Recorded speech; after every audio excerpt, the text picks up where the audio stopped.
যাদের এত মাথা ব্যথা আমাকে নিয়ে যে আমি কেন বাবার বাড়িতে থাকি, তাদেরকে কিছু বলার নাই।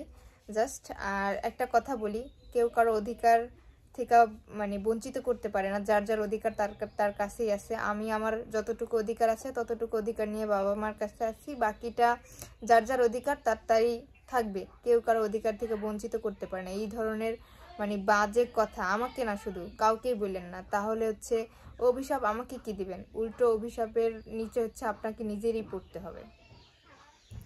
আসসালামু আলাইকুম, আপনারা সবাই কেমন আছেন? আশা করি অনেক ভালো আছেন। যে যেখানে আছেন সুস্থ আছেন, আলহামদুলিল্লাহ। আপনাদের দোয়া ও ভালোবাসা আমরা অনেক ভালো আছি। তো প্রতিদিনের মতো চলে আসলাম আপনাদের জন্য আরেকটি নতুন ব্লগ নিয়ে। আর আজকের ব্লগটা স্টার্ট করলাম হচ্ছে বিকাল সময়। এখন বিকাল হয়ে গেছে। মা হচ্ছে রান্নাবান্না করছিল, তখন আপনাদের সাথে হয়তো কিছুটা শেয়ার করার চেষ্টা করছি। আর আমি হচ্ছে মানে এখন আবার আমাদের বাড়িতে আছি, কারণ অনেকে বলছেন যে, হয়তো দেখছেন যে আমার মেয়ের ঠান্ডা লাগছে একটু, ওইটাতে অনেকে বলছেন যে ঘরের জিনিসপত্র না কিনা মেয়েকে আগে ঠিক করি, তারপর যেন ঘরের জিনিসপত্র কেনাকাটা করি। আসলে ঘরের জিনিসপত্রের সাথে আমার মেয়ের সাথে কোনো মানে কিছু হয় নাই, কারণ আমি হচ্ছে ঢাকা আসা যাওয়া করতেছি, এই জন্য হচ্ছে ওর ঠান্ডাটা লাগছে যতটুকু বুঝতে পারছি। কারণ আমাদের দেশে তো মানে প্রচুর পরিমাণ ঠান্ডা, আর ঢাকাতে তো ঠান্ডা নাই। আমি ঢাকা গিয়া হচ্ছে থাকলে মানে একদিন দুই দিন থাকা পরে, তো ওইখানে তো গরম, ফ্যান ছাড়া থাকতে হয়। আর আমাদের এখানে তো প্রচুর পরিমাণ শীত। তাছাড়া যদি কোনো দিন বিকালবেলা ঢাকা গেছি, মানে দুপুর টাইমে রওনা দিছি, যাইতে যাইতে সন্ধ্যা হয়ে গেছে, আর নয়তো সকাল ভোরে রওনা করছি, যাইতে যাইতে হচ্ছে মানে 9-10টার কাছাকাছি বাজছে এরকম। কিন্তু রওনা দিতে হয়েছে খুব ভোরে, প্রায় 7টার দিকে। তো ওই সময় কিন্তু প্রচুর পরিমাণ শীত আর কুয়াশা থাকে। আর গাড়িতে তো কি পরিমাণ বাতাস লাগে সেটা তো আপনারা জানেনই। এই জন্য হচ্ছে আমার মেয়ের একটু ঠান্ডা লেগে গেছে। ওর হচ্ছে আমি ঠান্ডার ওষুধ এনে খাওয়াইছি। মানে অত পরিমাণ জ্বর ছিল না, ঠান্ডাটা একটু বেশি ছিল। তো ঠান্ডার ওষুধ এনে খাওয়াইছি, পরে হচ্ছে ঠান্ডাটা অনেকটাই কমে আসছিল। কিন্তু গত পরশুদিন রাতে হচ্ছে আমার ছেলে মানে কান্না করতেছিল, মানে জোরে চিৎকার পারতেছিল। সেটা দেখে মানে ও চিৎকার পারছে, সেই চিৎকার পারতে পারতে হচ্ছে ওর গলাটা বসে গেছে গা। আর দেখলাম যে বুকে হচ্ছে একটু বাজতেছে, মানে কফটা বোধহয় জমে গেছে। তো ডাক্তার দেখাইছি, ওষুধ আনছি, যেটা খাইছে ওইটাতেই আলহামদুলিল্লাহ ভালো হয়ে গেছে। আর একটু কফটা একটু বেশি হয়েছে, তো বাচ্চাদের অতটা ওষুধ না খাওয়ানোই ভালো বলে আমি মনে করি। আমি আমার ছেলের বেলায় মানে খুব একটা ওষুধ খাওয়াইনি। ওর হচ্ছে ছোটোবেলা থেকে একটু গ্যাসের সমস্যা ছিল, তো একটা মানে ওষুধই খাওয়াইছি, বেশিরভাগ গ্যাস নীল, এই গ্যাসের সিরাপটা খাওয়াইছি। আর হচ্ছে জ্বর আসলে আমি নাপা এক্সট্রা বা নাপায় এই দুইটার একটা খাওয়াইছি, যাতে জ্বরটা কমে গেছে এরকম। কিন্তু এর বাইরে ওরে আমার ওরকম কোনো ওষুধ খাওয়াইতে হয়নি। ওর জ্বর ঠান্ডা একটু বেশি হয়েছে, ওই নাপা এক্সট্রা খাওয়াইছি বা নাপা খাওয়াইছি। আর পেট ব্যথার জন্য এই গ্যাস নীল ওষুধটা, এটাই খাওয়ানো হয়েছে। তো আমার মেয়েরও একটু গ্যাসের প্রবলেম ছিল, এজন্য আমি একটা গ্যাস নীল আনছি, ওইটাই দুইটা খাওয়ানো হয়েছে। অনেকটা মানে পেটের সমস্যাটা একেবারেই ক্লিয়ার। আর হঠাৎ করে ঠান্ডাটা লাগছে হচ্ছে আমি ঢাকা যাওয়া আসার কারণে, এটাও ঠিক হয়ে গেছে। আজকে হচ্ছে ওরে মধু খাওয়াইছি, আর হচ্ছে একটু মধু খাওয়াইছি, আর হচ্ছে একটু সরিষার তেল খাওয়াই দিছিলাম। আমাদের এইখানে সচরাচর সবাই খাওয়ায়, আমার মা চাচির আর কি, আমার চাচাতো ভাই বোনদের। তো তাদের কথা অনুযায়ী একটু খাওয়াইছি, দেখলাম আল্লাহর অশেষ রহমতে মানে আমার মেয়ে সুস্থ হয়ে গেছে। তো এখন সে সুস্থই। আর মেন কথা যেটা, আপনারা আমাকে অনেকেই আজে বাজে কমেন্ট করেন, আসলে এগুলা করবেন না। কি কারণে করেন আমি সেটা আপনারা জানি না, আপনাদের লাভ লস কিসে সেটাও আমি বুঝি না। তো অনেকে ভালো মনে করেন, অনেকে খারাপ মনে করেন, এটাই স্বাভাবিক। একটা মানুষ কখনোই কারো কাছে ভালো হতে পারে না বা ভালো হয়ও না। তো আপনারা আমাকে ভালো বললেও আমার কিছু যায় আসবে না, খারাপ বললেও কিছু যায় আসবে না। আমি আমার মতো করে থাকবো, আমি আমার মতো করেই বাঁচবো। আর যাদের এত বেশি মাথা ব্যথা, আমি আমার বাবার বাড়িতে থাকি দেখা, তাদেরকে মানে কি বলবো, ভাষা খুঁজে পাই না। যে যাদের এত মাথা ব্যথা আমি আমার বাবার বাড়িতে কেন এত থাকি, এটা একান্তই আমার আর আমার পরিবারের মানে ব্যাপার। এটা নিয়ে আপনাদের এত মাথা ব্যথা কী কারণে সেটা আমি বুঝি না। তবে আমি আমার বাবা মার কাছে থাকি, এতে আমার বাবা মা বলেন, আমার ফ্যামিলির বাকি লোক বলেন, কারোরই কোনো প্রবলেম নাই। কিন্তু আপনারা কিছু কিছু ভিউয়ার্স আছেন যাদের এত সমস্যা, মনে হয় তারা বাবার বাড়িতে কখনোই যান না, আর বাবার বাড়িতে ওরকম কোনো প্রাধান্য পান না বলেই মনে করেন যে বাবার বাড়িতে না গেলে কি হয়, বাবার বাড়িতে না থাকলে কি হয়, বাবার বাড়ির মানে মাকে ছাড়া কি সন্তানদের পালা যায় না, এরকম এরকম এইটা সেটা হ্যান ত্যান এরকম চিন্তা ভাবনা করেন আপনারা। যারা বাবার বাড়িতে প্রাধান্য পান না বা বাবা মার কাছে এরকম আদর পান না, তারাই মানে এরকম চিন্তা ভাবনা করেন যতটুকু মনে হয়।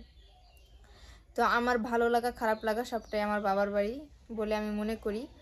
আর আমার অসুস্থ বলেন, মানে খারাপ লাগা, তারপর আমার কোনো অসুবিধা, সবটাই আমি আমার বাবার বাড়িতে শেয়ার করি। কারণ আমার মা এখনও মানে অনেকটা কাজে, মানে সে সব সব কাজই করতে পারে, তার কোনো মানে ওরকম কোনো কিছু হয় না। যদিও আমার মায়ের একটু হাই প্রেশার আছে, এটাতে আমরা সবাই খুব ভয় পাই, তারপরও আমার মা আমার আর আমার সন্তানদের জন্য যথেষ্ট করে। তাই বলে যে আমার ভাইয়ের সন্তানদের জন্য করবে না, সেটা ভুল কথা। আপনারা কি কারণে এই ধরনের কথা বলেন জানি না। আর একটা কথা বলি আমি, সেটা হচ্ছে আমি কারো অধিকারে ভাগ বসাইতেও আসি নাই। তো যার যার অধিকার হচ্ছে তার তার কাছে, কারো অধিকার কেউ কেড়ে নিতে পারে না, এটা হচ্ছে আপনাদের ভুল কথা। আর আমি মানে যেহেতু অসুস্থ ছিলাম বা আমার বেবি হবে, অবশ্যই আমি মায়ের কাছে থাকবো, যেহেতু আমার মা আছে জীবিত। আমার মা না থাকলে সেটা হচ্ছে অন্য চিন্তা ভাবনা থাকতো, কষ্ট হলেও আমি আমার হাজবেন্ডের সাথে বাড়িতে মানায় নিতাম সবটা। যেহেতু আমার মা আছে, আমি অবশ্যই আমার মায়ের কাছে আসবো। তো এই জন্য হচ্ছে আমার এই 2.5 মাস জার্নিটা মায়ের কাছেই হইল। তো এখানে আমি কারো অধিকারে ভাগ বসাইতে আসি নাই। কারো মানে আছে না যে কি বলবো, এরকম আমি আছে না বলবো কি, আপনারা তো বলেই দিছেন যে আমি মানে আমার জন্য হচ্ছে অন্য কেউ বঞ্চিত হয়ে আছে, এইটা সেটা হ্যান ত্যান। তো এটার বিচার হচ্ছে উপরওয়ালা করবে। তো এইগুলো হচ্ছে ভুল ধারণা আর ভুল কথা। বিচার তো ওই যারা এই ধরনের কথা বলে তাদের উপরওয়ালা করবে। আমি আমার মায়ের কাছে আসতেই পারি, তাতে আপনার এত সমস্যাটা কোথায়? এটা উপরওয়ালা বিচার করার কি আছে? যে এরকম করে বললেন যে মনে হইতাছে যে আমি মানে তাকে মেরে ধরে এখান থেকে পাঠাই দিছি, তারপর হচ্ছে তার জায়গায় আমি বসছি, মানে সেইখানে আমার তাকে বঞ্চিত করা হয়েছে, এইটা মনে করাই দিলেন না সবাইরে। এরকম তো কোনো কিছু হয় নাই। আমি জাস্ট আমার জায়গায় যেটা আমি সেটাই আমি আমার মায়ের কাছে মানে পূরণ করছি। তো এই ধরনের কথাবার্তা একদমই বললেন না, এতে মানুষ আপনাকেই আরও বেশি খারাপ বলবে। তো যাই হোক, যার যেমন মনে হয়েছে সে সেরকম মনে করে। আর এরকম হয়তো মানে এই খারাপ জিনিসগুলো হয়তো তার সাথে ঘটছে, এই জন্য হচ্ছে আমাকে বলছে, বলুক গা, তাতে আমার কিছুই যায় আসে না। তবে বললাম যে এই ধরনের কথা আমাকে নয়, শুধু কাউকেই বললেন না, এগুলা বলা ঠিক না। বরং আপনি আমাকে কি অভিশাপের কথা মনে করাই দিবেন? আপনি নিজেই অভিশপ্তের ভিতরে গড়াই যেতেছেন। যাই হোক, এই কথাগুলো বলতাম না, মানে বাধ্য হয়ে বললাম। কারণ কিছু ফালতু মানুষ আছে যারা ভিডিও দেখেন না, মানে এই ধরনের টিচ করতে আসেন, সেটা আপনারাই ভালো জানেন। হয়তো আমাকে একটা খোঁচা মারা কথা বলেন, অন্যকে গিয়ে আরেকটা খোঁচা মারা কথা বলেন, এরকম কিছু স্বভাবের মানুষ আছে, তারা এইগুলো করেন। তো যার যার ব্যক্তিগত ব্যাপার এটা। তো এই ধরনের মানুষকে আমি কখনো পাত্তাও দেই না, এই ধরনের মানুষকে আমি কখনো মানে ভালো চোখেও দেখি না, জাস্ট ঘৃণার চোখেই দেখি সব সময়। সে আমার মা হোক, ভাই হোক, আর হচ্ছে আমার আত্মীয় স্বজন যেই হোক না কেন, এই ধরনের লোকজন আমি কখনোই পছন্দ করি না। তো আপনার এই সব কথা বলাতে আমার কিছুই যায় আসে না, আপনি আপনার মতো করে বলতে পারেন। তবে একটা কথাই আমি বলি যে আমি আমার অধিকারে যতটুকু দরকার ততটুকুই আমার বাবা মার কাছে আশা করি। আর বাকিটা যার যারটা তার তার বাবা মার কাছে রয়েই গেছে। যার যার অধিকার সে প্রাপ্যই, সেটা থেকে কেউ কাউকে বঞ্চিত করতে পারে না, এটা হচ্ছে আপনাদের ভুল ধারণা। তো কথাগুলো বলার জন্য মানে আন্তরিকভাবে দুঃখিত, কারণ আমি বলতে চাই না, তারপরও বললাম। খারাপ লাগলে অবশ্যই আমাকে ক্ষমা দৃষ্টিতে দেখবেন। এই ধরনের কথা আমি বলতে চাই না। আমার 2টা ছেলে মেয়ে আছে, আমি তাদেরকে নিয়ে, আমার স্বামীকে নিয়ে, আমার সংসার নিয়ে ভালো থাকতে চাই। অনেক দিন থাকছি আমার অসুবিধার জন্য, যাতে আমি একটু সুবিধা পাই, তাই মায়ের কাছে ছিলাম। এখন হচ্ছে চলে যাচ্ছি। আর আমার হাজব্যান্ড হচ্ছে আজকে একটা কাজে গেছে বাইরে, তার আস্তে আস্তে অনেক লেট হয়ে যাবে, এই জন্য আমাকে বলছে যে ডাক্তার দেখায় বাড়িতে যাওয়ার দরকার নেই, সে আসবে, আইসা হচ্ছে আমাদের কালকে সকালে নিয়ে যেতে পারে। কি কালকে সকালে অবশ্যই বাড়িতে চলে যাব, আর থাকবো না। আর সামনে আমাদের একটা প্রোগ্রাম আছে, এই জন্য। আর এখন থেকে চেষ্টা করব অনেক দিন পর পরে, যদি খারাপ লাগে তখন বাবা মাকে একটু দেখার জন্য আসবো, না হয় বাবা মা আমার কাছে গিয়ে একটু দেখে আসবো, এরকম কিছু। তো সংসারটাকে সাজাইছি গুছাইছি যতটুকু লাগে, আর যতটুকু দরকার সেটাও করব, সবটা আপনাদের সাথে শেয়ার করব, সাথে থাকবেন। আর ভিডিও ভালো লাগলে অবশ্যই সাবস্ক্রাইব করবেন, লাইক করবেন, কমেন্ট করবেন, শেয়ার করবেন। অনেক দিন যাবত ভিডিও করি না, তো ওরকম করে তো কথা বলতে গেলে হচ্ছে আমার কেমন যেন আনইজি ফিল হইতেছে, মনে হইতেছে যে কি বলতেছি, এরকম মনে হইতেছে। আজকে হচ্ছে মুরগির মাংস রান্না করবো লাউ দিয়ে। তো দারচিনি, এলাচ আর হচ্ছে লং দিয়ে দিচ্ছি। এখন হচ্ছে পেঁয়াজ কুচি আর মরিচ দিয়ে দিলাম।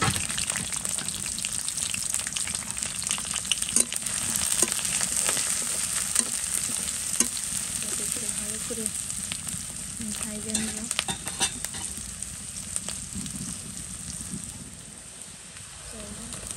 লবণ দিয়ে দেবো, লাগলে একটু পরে দেবো।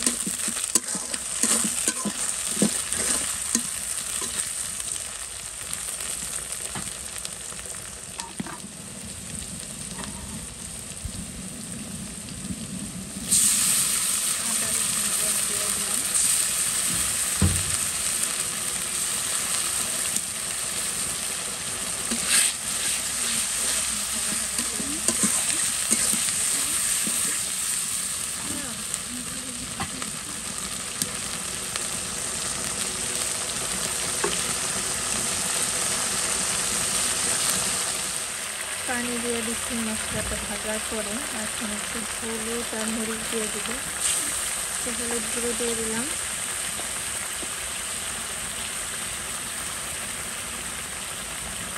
মরিচের গুঁড়ো দিয়ে দিচ্ছি।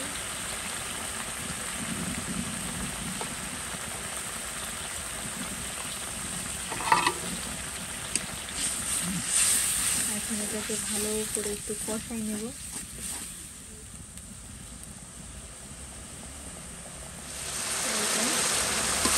মশলাটা ভালো করে কষানো হয়ে গেছে, এখন একটু মাংসটা দিয়ে দেবো।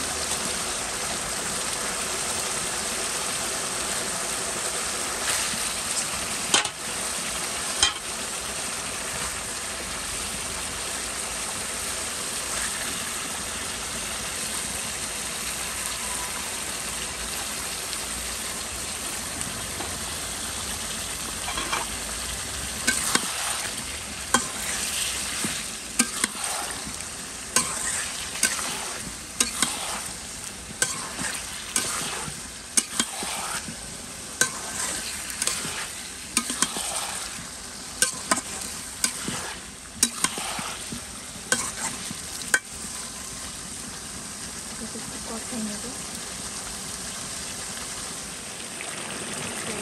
মাংসটা আমি অনেকক্ষণ কষানো হচ্ছে। সবজিটা দিয়ে দেবো, আগেই বলছি লাউ দিয়ে রান্না করবো।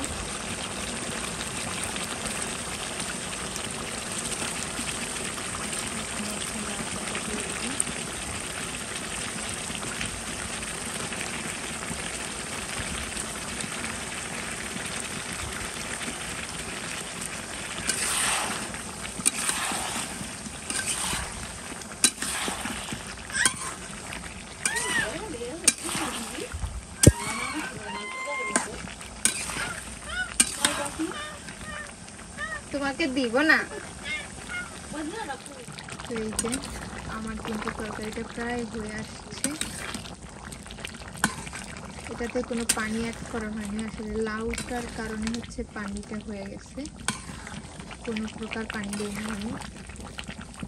লাউটার জন্য হচ্ছে এরকম পানি হয়ে গেছে। তার একটু ঝোলটা কমাইয়া নামাই নেব। তো তার আগে একটু জিরার গুঁড়ো দিয়ে দিব। জিরার গুঁড়োটাও দিয়ে দিচ্ছি। এখন একটু নাড়াচাড়া দিয়ে দিই যাতে জিরার গুঁড়োটা পুরো তরকারিতে মিশে যায়।